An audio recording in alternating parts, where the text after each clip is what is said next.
करवीर तसंच पन्हाळा तालुक्यातील नदीकाठच्या आणि विहिरीवरील पाणी उपसा करणाऱ्या मोटर चोरणाऱ्या सराईत चोरट्यांना करवीर पोलिसांनी अटक केली आहे। त्यांच्याकडून पाण्याच्या 41 मोटर, वाहनं आणि मोबाईल हँडसेट असा सुमारे 3,52,000 रुपये किमतीचा मुद्देमाल जप्त करण्यात आला आहे।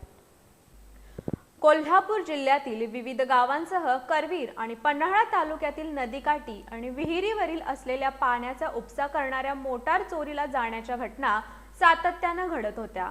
करवीर पोलिसांकडून या चोरट्यांचा शोध सुरू होता। दरम्यान हे चोरटे चोरीतील पाण्याच्या मोटर विकण्यासाठी वडणके फाट्याजवळ येणार असल्याची माहिती करवीर पोलीस ठाण्याचे पोलीस निरीक्षक किशोर शिंदे यांना मिळाली होती।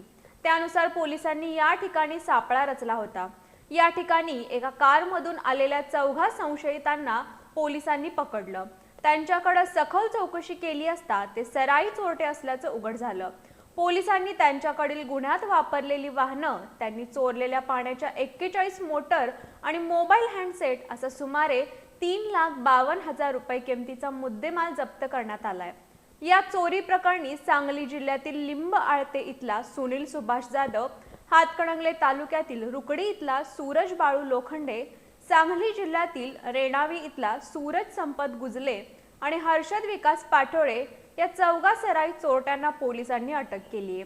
पोलीस अधीक्षक योगेश कुमार गुप्ता, अप्पर पोलीस अधीक्षक डॉक्टर बी धीरज कुमार, करवीरचे पोलीस उपाधीक्षक सुजित कुमार क्षीरसागर यांच्या मार्गदर्शनाखाली पोलीस निरीक्षक किशोर शिंदे, सहाय्यक पोलीस निरीक्षक बाबासाहेब सरवदे, पोलीस अंमलदार विजय पाटील, श्रीधर जाधव, योगेश शिंदे, सोमराज पाटील, सुभाष सरवडेकर, विजय तळसकर, रणजित पाटील, सुजय दावणे, प्रकाश कांबळे, अमोल चव्हाण यांच्यासह सायबर पोलीस ठाण्याचे सचिन बेंडखळे, रवी पाटील, अमर वासुदेव आणि सुरेश राठोड यांनी या कारवाईत सहभाग घेतला होता।